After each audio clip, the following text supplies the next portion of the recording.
오늘 저는 여러분 잘 아시는 것처럼 지난 5주 동안 입교 및 세례 교육 문답을 받고 몇 주가 지난 후에 이제 입교식과 세례식을 앞두고 입교 대상자와 세례 대상자들을 대상으로 문답을 실시했습니다. 입교 및 세례교인 후보자들에게 그동안 배웠던 내용들을 알 뿐만 아니라 진심으로 마음으로 믿고 고백하는지를 질문했습니다.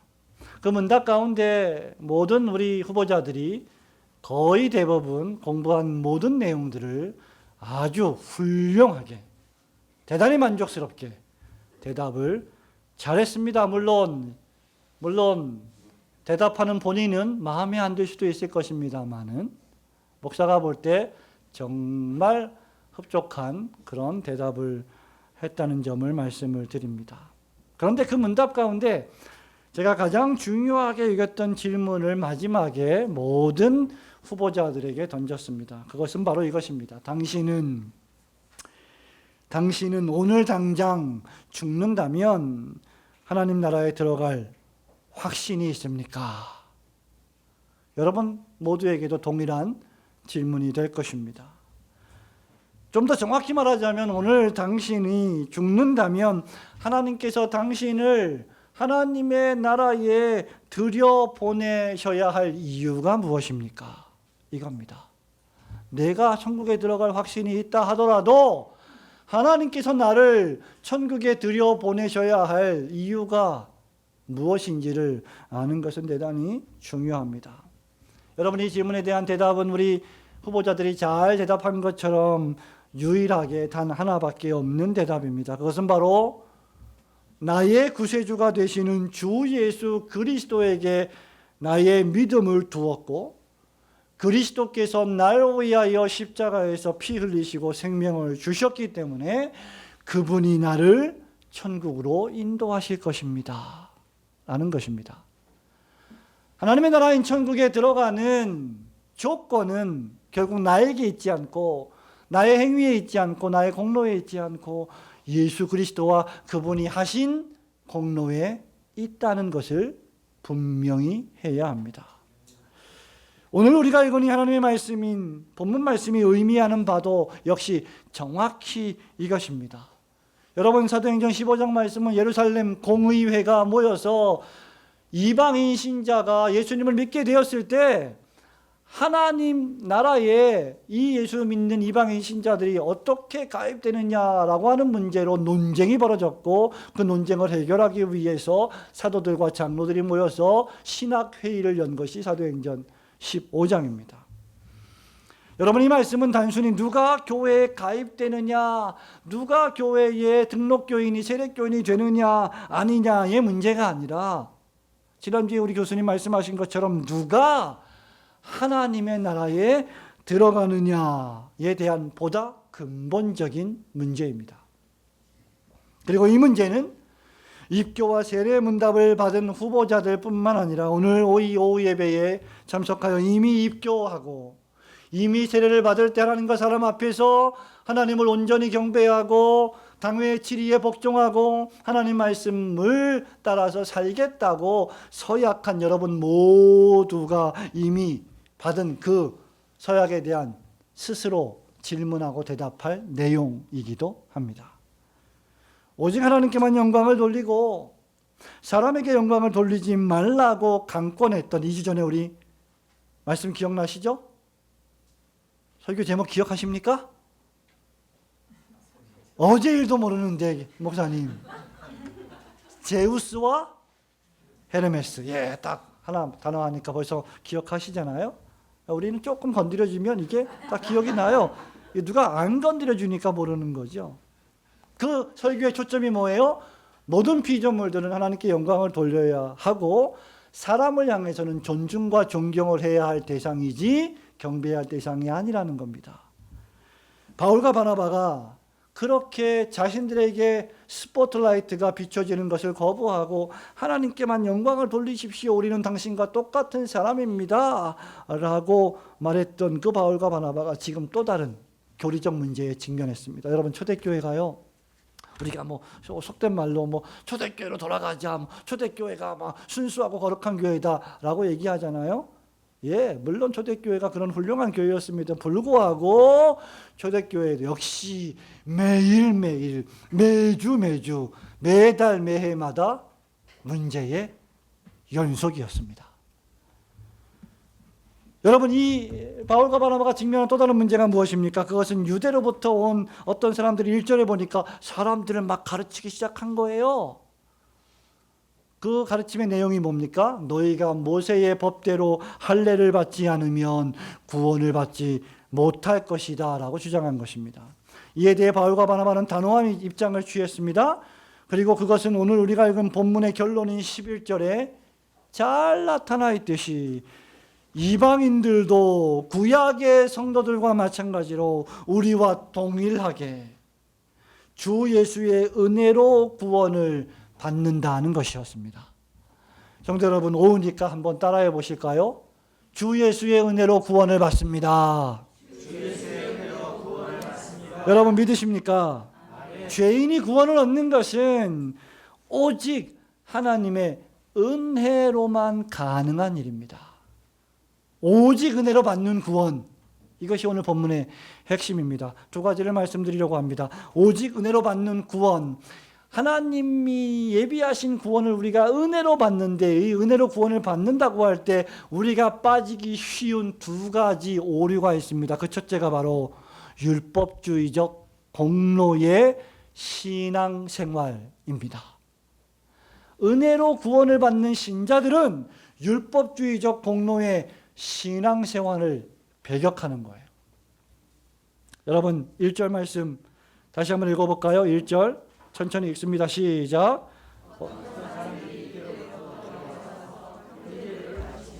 너희가 모세의 법대로 할례를 받지 아니하면 능히 구원을 받지 못하리라 하니. 여러분 5절도 읽어봅니다. 5절 시작. 바리새파 중에 어떤 믿는 사람들이 일어나 말하되 이방인에게 할례를 행하고 모세의 율법을 지키라 명하는 것이 마땅하다. 우리가 볼 때 이게 맞는 거예요. 할례를 받아야 됩니다. 새로 교회에 가입하려면 할례를 받아야 됩니다. 모세의 율법을 지켜야 됩니다. 그거 하지 않으면 하나님의 나라 들어올 수 없고 하나님이 세우신 이 교회에 한 발자국도 들어올 수 없습니다. 이렇게 유대로부터 온 어떤 유대주의자들이 가르쳤던 것입니다. 지금 일부 유대인들과 바리새파 교인들은 말하자면 이겁니다. 자기들만의 규칙을 세워놓고 그 기준에 맞지 않으면 하나님의 백성으로 받아들이지 않았던 것입니다. 그런데 여러분, 규칙이라는 것은 반드시 필요합니다. 하나님의 백성들에게도, 중생받은 백성들에게도 반드시 필요한 것입니다. 그러나 그 규칙은 성경이어야 하지, 인간이 만든 규칙이나 인간이 만든 법도나 인간의 조직이 만든 어떤 유전이나 전통이 규칙이 되어서는 안 되는 것입니다. 그 모든 것들도 성경 말씀의 빛에 비추어 보아야만 옳고 그름을 알 수가 있는 것이죠. 성경은 우리에게 무엇이라 말합니까? 특별히 사도행전에서 구원의 관계에서 끊임없이 우리에게 선언하는 복된 구원의 말씀이 무엇입니까? 주 예수를 믿으라. 그 다음 그리하면 너와 내 집이 구원을 얻으리라. 구원을 얻는 조건은 주 예수를 영접하는 것입니다. 믿는 것입니다. 그 이상도 그 이하도 아닙니다. 여기에 어떤 또 다른 부수적인 규칙들, 법칙들, 조건들을 내세워서는 안 되는 것입니다. 우리가 어떤 값을 치르고 사서 구원을 얻어야만 하는 복음의 말씀을 전한 적이 없습니다. 구약의 선지자들도 그렇고 신약의 사도들도 마찬가지입니다.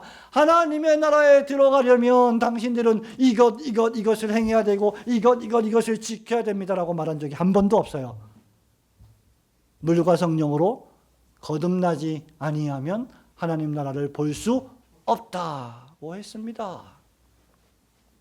이사야서 55장 1절에 이사야 선지자의 선포를 들으십니까? 오호라 너희 목마른 자들아, 물로 나아오라.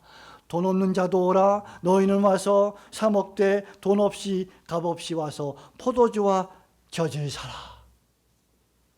만약에 구원이, 천국을 가는 조건이 돈 있는 부유한 사람들의 전유물이었다면 저와 여러분 것처럼 가난한 사람들은 천국에 못 들어가는 거예요. 근데 우리 주님 뭐라고 말씀하십니까? 돈 없이 값 없이 와서 포도주와 젖을 사라. 유대인도 이방인도 모두 다 값없이 포도주와 젖을 구하는 은혜의 구원을 말하고 있습니다. 지난주 오후 예배 시편 87편 말씀 기억하시죠? 일주일밖에 안 지났어요. 모든 나라와 민족과 백성과 방언 중에서 허다한 무리가, 우리 교수님 말씀하셨죠? internationally, 국제적으로 얻게 되는 구원입니다.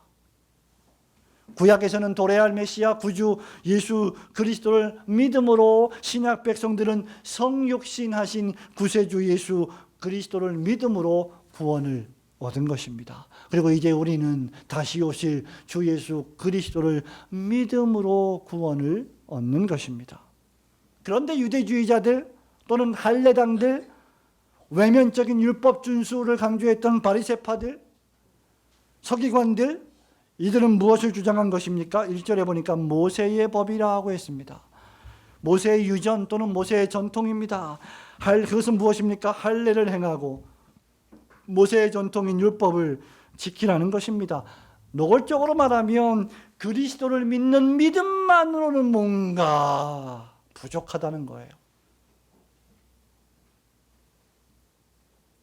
이방인이 진정한 하나님의 가족이 되기 위해서는 구원의 조건으로 할례를 요구했고 모세의 율법을 조건으로 지킬 것을 요구했습니다. 여러분, 바로 이것이 율법주의의 전형입니다. 이 율법주의는 초대교회뿐만 아니라 16세기 로마 천주교회에 만개했고 17세기, 18세기 모든 역사 속에서 끊임없이 신자들을 괴롭혔던 문제였습니다. 이것저것을 행하면 당신은 구원을 받을 것입니다. 이것저것을 행동하면 당신은 중생받은 신자입니다. 이것저것을 하면 당신은 천국에 들어갈 자격을 받게 될 것입니다 라고 말하는 것이, 그래서 자꾸 열심을 강조하고 자꾸 뭔가 행동을 강조하고 행위를 강조하고 헌신을 강조하는 것이, 그것을 구원의 조건으로 말입니다. 그렇게 강조하는 것이 율법주의입니다.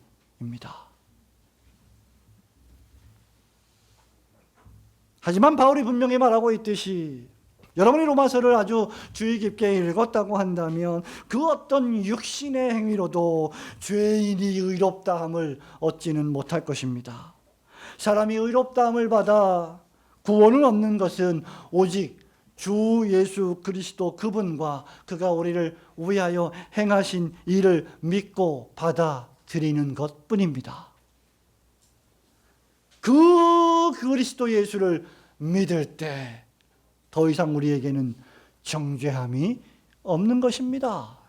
만일 그렇지 않고 여러분의 행동, 여러분의 선행, 여러분의 열심, 여러분의 헌신으로 구원을 얻으려고 한다면 여러분이 조금만 실수하더라도 여러분은 구원을 상실할 것이기 때문에 그의 양심은 끊임없이 정죄를 당하고 그의 양심은 끊임없이 불편함을 느끼게 될 것입니다. 여러분이, 그것은 복음이 아닙니다. 그것은 은혜의 구원이 아닙니다. 그것은 행위의 구원이고 그것은 율법의 구원입니다.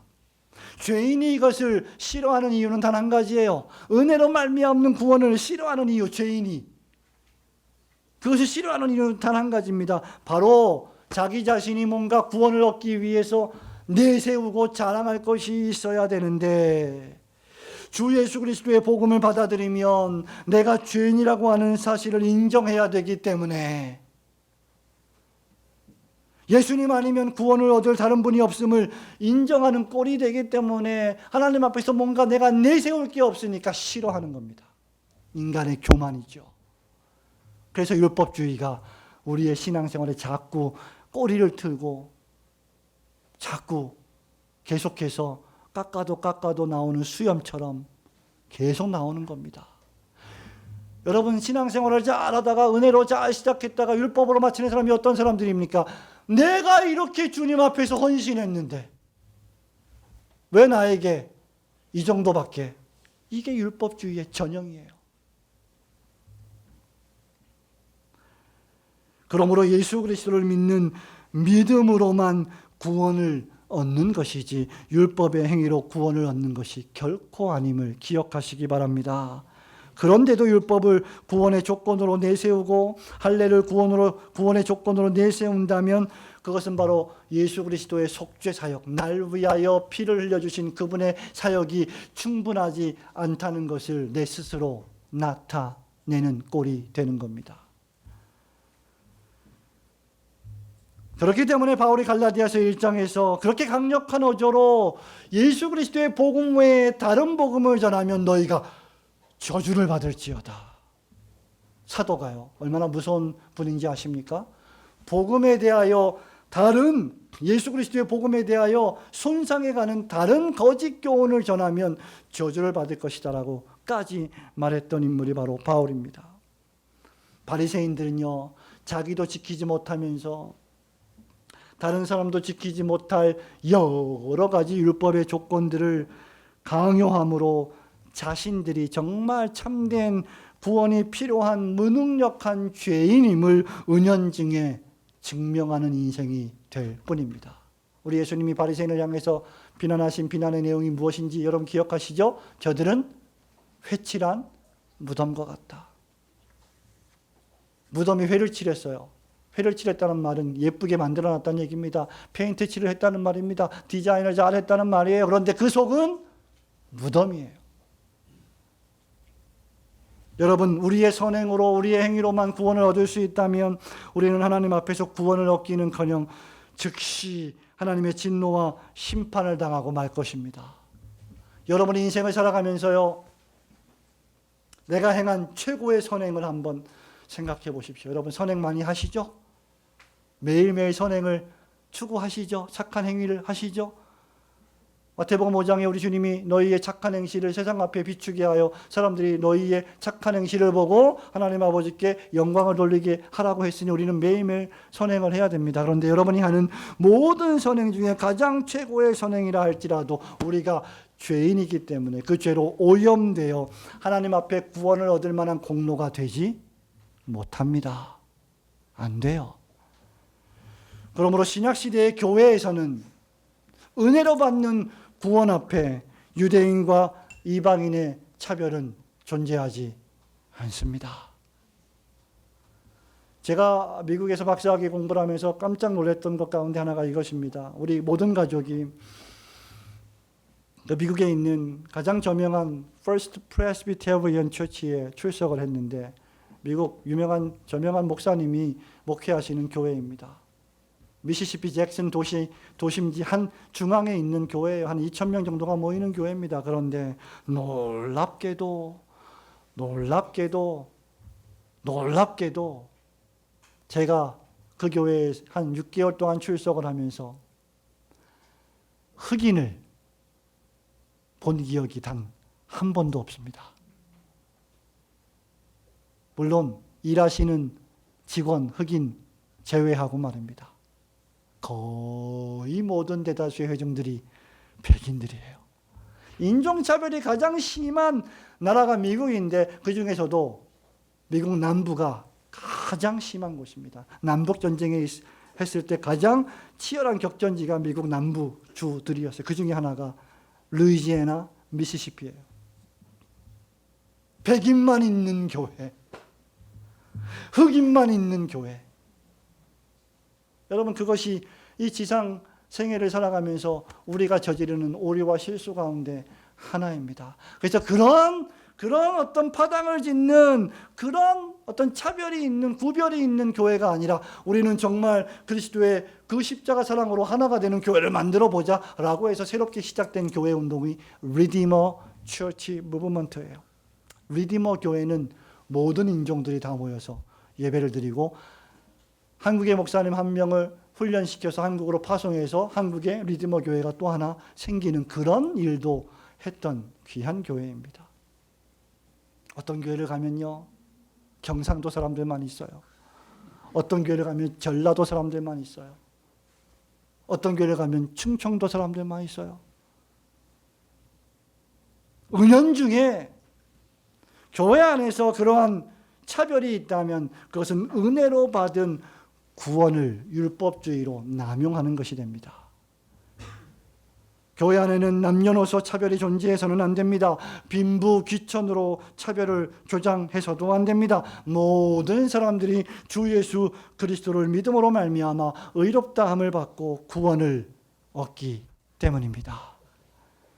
나의 행위가 아니라, 나의 공로가 아니라 오직 주 예수 그리스도와 그를 믿는 믿음으로만 의롭다함을 받고 그가 행하신 속죄 사역을 통해 구원을 얻음을 늘 인정하고 감사하시는 성도들이 되시기를 주님의 이름으로 축원합니다. 오직 은혜로 얻는 구원. 두 번째 위험한 오류가 무엇입니까?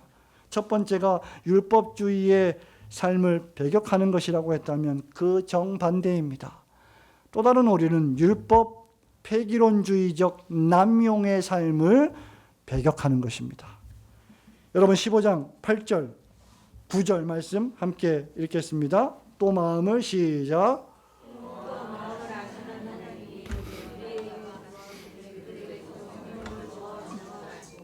믿음으로 그들의 마음을 깨끗이 하사 그들이나 우리나 차별하지 아니하셨느니라. 아멘.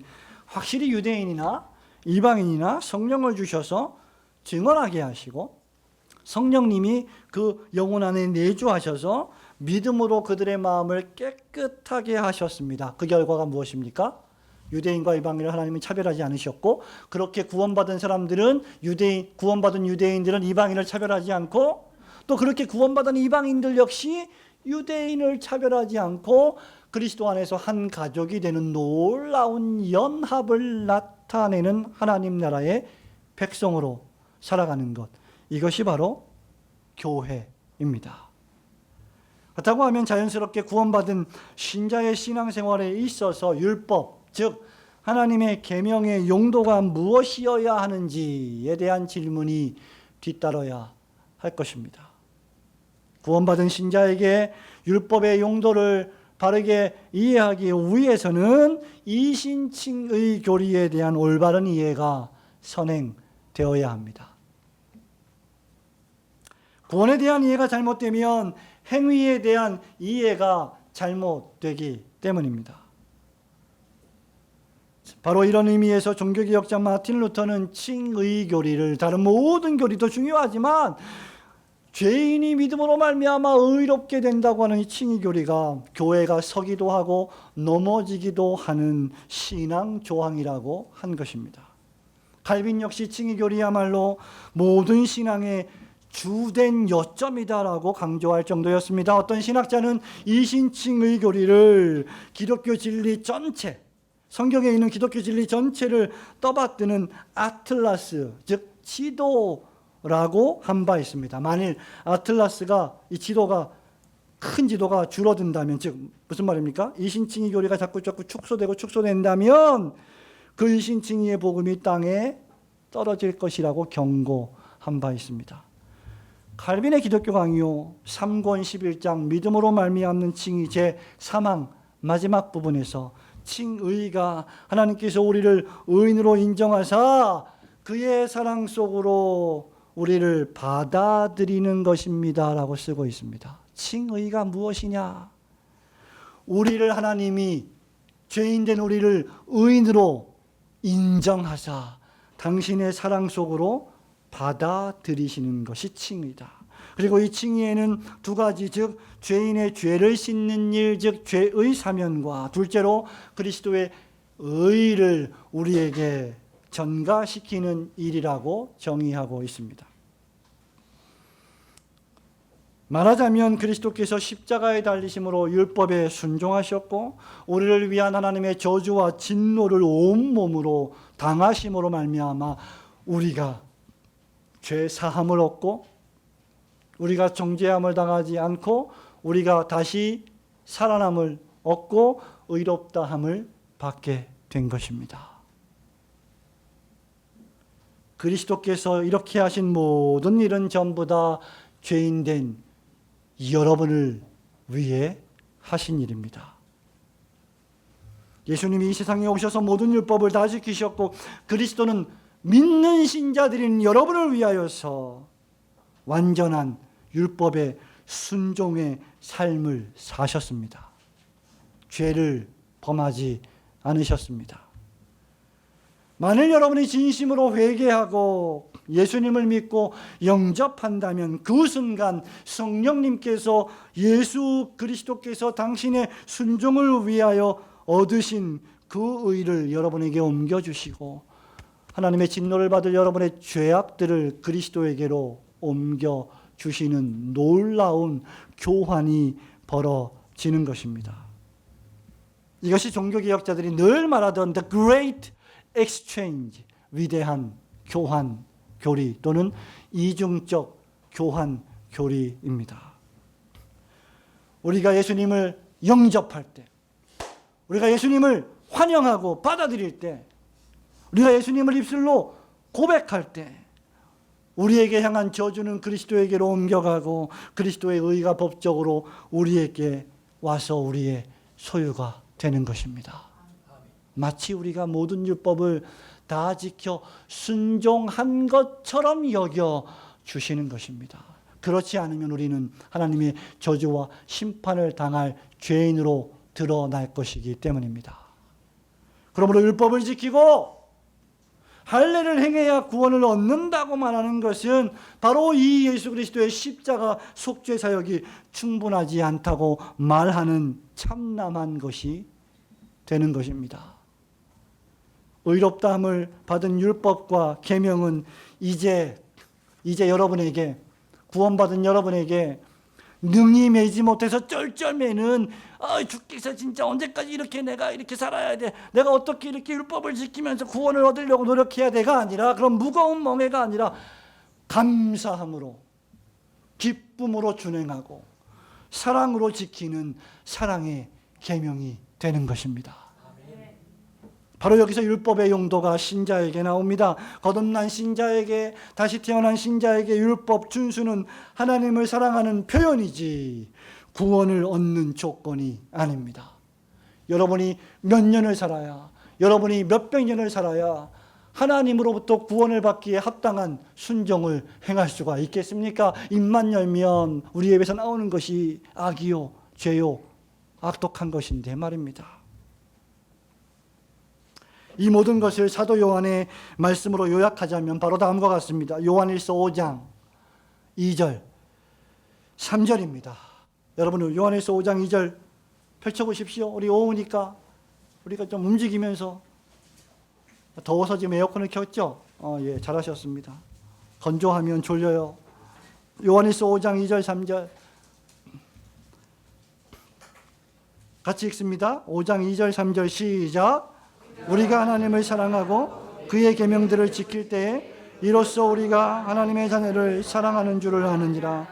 하나님을 사랑하는 것은 이것이니 우리가 그의 계명들을 지키는 것이라. 그의 계명들은 무거운 것이 아니로다. 아멘.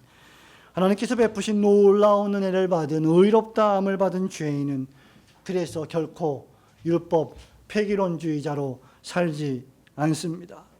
더욱 하나님의 계명의 말씀을 사랑하며 시편 기자가 고백한 것처럼 주야로 그 말씀을 묵상하며 지키는 자입니다. 하나님의 말씀을 지킴으로 하나님을 사랑하는 여러분의 삶을 여러분의 생애에서 증거하시는 성도들이 되시길 주님의 이름으로 축원합니다. 성도 여러분, 말씀을 맺습니다. 우리 가운데, 여러분 가운데 지난 6년 동안, 5년 동안 이 올고든 교회 개척 이후에 이 교회를 위해서 얼마나 많이 헌신하고 얼마나 많이 봉사하고 섬겼습니까? 그런데 여러분, 우리 가운데 그렇게 봉사하고 섬기고 그렇게 율법을 지키고 그렇게 선행을 행함으로 천국에 들어갈 수 있는 자격을 얻을 수 있는 인생은 단 한 명도 없습니다. 우리의 선행으로는 충분하지 않기 때문입니다. 여러분이 예배당을 건축하는 일에 엄청나게 혁혁한 공을 세웠다 할지라도 그것이 하나님 나라에 들어가는 조건이 될 수는 없습니다. 또한 우리가 계명의 말씀을 지키다가 우리는 실족하고 넘어지고 실수하기 때문이죠. 우리 복음서가 또 서신서가 말한 말씀 기억하십니까? 이 모든 율법을 다 지키다가 단 한 가지라도 지키지 못하고 실수하면 뭐라 그랬죠? 모든 율법을 범한 자니라. 따라서 그것을 조건으로 삼는다면 그것은 결국 10절 말씀처럼 누가복음 15장 10절 사도행전 15장 10절 말씀처럼 능히 매지 못하는 멍에가 될 것이며 우리를 정죄하고 죄책감만 늘게 할 것입니다. 이방인들은 유대인들처럼 오직 주 예수의 은혜로만 구원을 받습니다. 주 예수의 은혜로 구원을 받는다는 것은 주 예수께서 모든 죄짐을 맡으셨고 우리에게는 의로움을 선물로 주셨음을 의미합니다. 그러므로 우리는 이제 은혜로 살아가는 신앙의 삶을 살아갑니다. 다음 주면 추수감사 예배를 드립니다. 추수감사 예배, 성탄감사, 맥주감사 또는 부활감사, 매주일의 감사 이런 때마다 여러분 불편함을 느끼십니까? 그러실 필요가 없습니다. 그 모든 시간들은 하나님께서 우리를 위하여 행하신 모든 일들을 감사하는 기쁨과 즐거움의 날이 되어야 하기 때문입니다. 그것을 율법주의적으로 지킨다면 그것은 나에게 멍해가 될 거예요. 내가 얼마나 헌금을 해야 될까? 내가 얼마나 섬겨야 될까? 내가 얼마나 봉사해야 될까? 여러분, 이 세상의 율법주의자로 살아가는 사람들은 지천에 널려 있습니다. 그들은 말합니다. 목사님, 저는 이제까지요 단 한 번도 누구를 죽인 적도 없습니다. 누구는 죽였습니까? 목사님, 저는요 이제까지 남에게 해코지를 한 적이, 해코지란 말이 뭔지 아나? 우리 어린아이들 알아요? 알아요. 하율이가 안 돼요. 해코지가 뭐예요? 모른대요. 몰라요. 미안해요. 몰라요. 나쁜 짓을 하는 거. 친구한테 나쁜 짓 하는 거. 해코지를 한 적이 없습니다. 친구한테 나쁜 짓을 한 적이 없습니다. 나는 이제까지 남의 것을 훔친 적도 없습니다. 목사님, 다른 사람의 명예를 실추시킨 적도 없습니다. 정말 그럴까요? 여러분, 이제까지 살아오면서 남의 명예를 실추시킨 적이 단 한 번도 없을까요? 살면서 우리가 신자라고 하면서 얼마나 자주자주 우리는 입으로 사람들의 명예를 실추시킵니까? 십계명을 범하는 중죄입니다. 그런 것들이 다 드러난다면 우리는 어떻게 될까요? 죽는 겁니다. 그럼에도 불구하고 그리스도 예수께서 우리를 위하여 그 모든 죄의 값을 치르셨기 때문에 그 은혜로 우리는 죽지 않고 사는 거죠. 이게 은혜예요. 마지막 날에 하나님께서 우리가 행한 모든 일들을 낱낱이 발가벗기실 때 과연 흠이 없다고 자부할 사람이 여기 어디 있겠습니까? 반면에 이 세상을 살아가면서 율법 폐기론주의로 살아가는 사람들 또한 많습니다. 소위 개혁주의 신자라고 자부하고 말하는 사람들 가운데 그들의 삶 속에 율법 폐기론주의라고 하는 암덩어리가 자리하고 있습니다. 그들은 말합니다. 목사님, 예수 그리스도 한 분만으로 충분하다고 목사님이 말씀하고 설교하지 않았습니까? 그러므로 계명을 지킬 필요가 뭐가 있습니까? 수학을 잘해야 됩니다. 그래서 논리를 잘해야 되죠. 참된 신앙은 그리스도 안에 있는 거 아닙니까? 여러분, 정말 그럴까요? 정말 예수를 믿으면 계명을 지킬 필요가 없을까요? 참되게 우리가 그리스도 안에서 예수를 믿고 하나님을 사랑한다면 그는 소일문답 일문일답이 말하는 것처럼 우리 입교 세례자 여러분, 소일문답 일문일답 답 시작. 사람의 제일 되는 목적은 시작. 하나님을 영화롭게 하고 그분을 영원토록 즐거워하는 것입니다. 갑자기 물어보니까 당황해서. 예? 그게 하나님 말씀 계명을 지키는 삶입니다. 그리스도 안에 있는 구원을 체험한 사람들이 교회를 사랑하지 않을 수 있을까요? 나는 예수님을 사랑하지만 교회는 사랑하지 않습니다. 나는 하나님을 사랑하지만 교회 교인들은 싫어요. 그렇게 말할 수 없습니다. 정말 하나님을 사랑한다면 말입니다. 율법주의자들이 그리스도의 속죄 사역이 충분하지 않다고 말하는 자들이라면 율법 폐기론주의자들은 그리스도의 속죄 사역을 남용하는 자들입니다. 그렇지 않습니까? 자기 머릿속에만 지식으로 믿음, 구원 가득 차 있고 교회 봉사, 교회를 섬기세요. 목사와 함께 장로님들과 함께 협력하여서 교회를 위하여 하나님 나라를 위하여 좀 전도하고 선교하고 하는 일에 좀 사명을 가지고 직분을 맡고 일을 해봅시다라고 말을 하면 하나도 하지 않고 심지어 교회도 떠나버리는 일들이 우리 주변에 얼마나 많이 벌어지고 있습니까?